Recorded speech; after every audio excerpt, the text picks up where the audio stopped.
So it's only 2 weeks until summer holidays begin. I'm sure parents and the students are just almost ready to enjoy the summer, because all of us need a break from the daily grind of life. So we need physical rest. And I think it's also an opportunity to reflect upon our own lives. And one important question I think we should ask ourselves from time to time is, what is the meaning of life?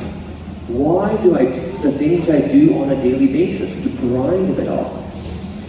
And I think that's the essential answer, or the essential question to our lives. I mean, life only makes sense in light of, why am I doing all this? Otherwise it just becomes a rat race.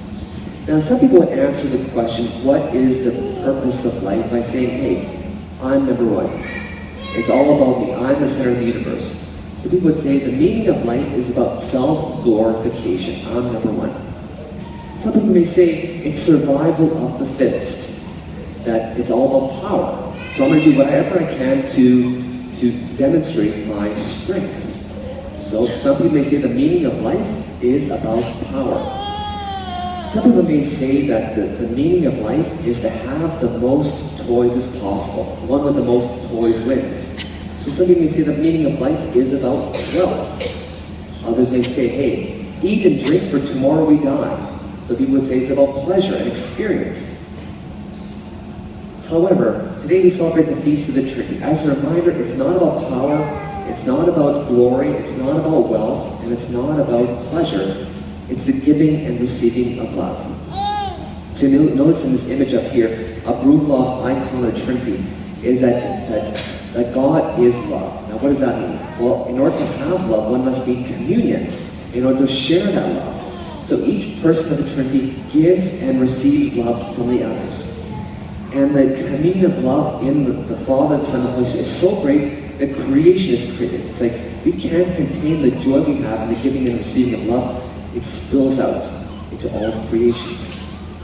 And so when one encounters love, to love another for the other's sake totally, to give and receive love is something of heaven. I mean, the very nature of what we're going to do in heaven is really, it's not about going playing golf all the time or playing video games or whatever pleasures one anticipates, but it's entering into the mystery of God's love, the giving and receiving of love. So wherever there is love, there is heaven. Now, wherever there is the opposite of heaven, where there is not so much a giving and receiving of, but a kind of a self-absorption rather than a self-gift, that's hell. Hell is merely the absence of love. It's also the absence of God. And so where God is, there is heaven. The opposite also holds true. That's heaven, where there is hell. And I think as we celebrate Father's Day this day, I think it's also important to realize that there are many people in our world who are fatherless. Sociologists would say that we have a fatherless generation, that many fathers who've given physical lives to bear children have abdicated their responsibility, the moral, spiritual, educational nurturing and love that they have. It's kind of like, I'm giving love and I'm not receiving it, or I'm receiving love and not giving it. It's really a two-way street. And I think it's important that if you're truly to live up to the dignity of Christian, by virtue of our baptism, we're infused by the life of the Holy Spirit in the depths of our souls, that must radiate. And I would say Father's Day. I mean, the guys that are here and love their families, well, you also, by virtue of the responsibility and the grace that God gives you, you must be a father to many others.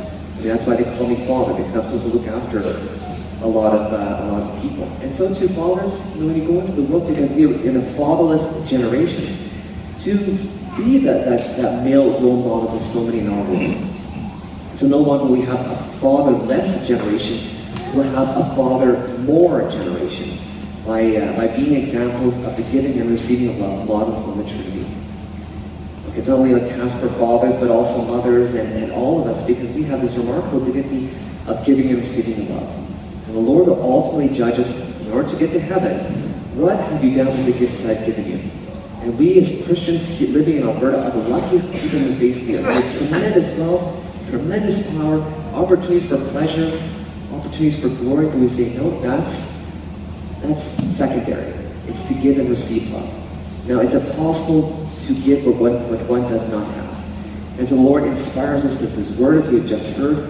He gives us His Eucharist, His body and blood, to then give and receive love in the place in the world where there is no love, where there are no fathers, where there are no mothers. So all people will encounter this love of God, communion. And where there's communion, there is creation. So as many of you enjoy the summer months upcoming, ask yourself, what is the meaning of life? What is the meaning of my life? Is it all about pleasure? Is it about glory? Is it about power? Is it about pleasure? It should be the giving and receiving of love. And so as we rest physically and emotionally and spiritually, let's remind ourselves, hey, I want to live my life fully in the Lord, who is Father, Son, and Holy Spirit.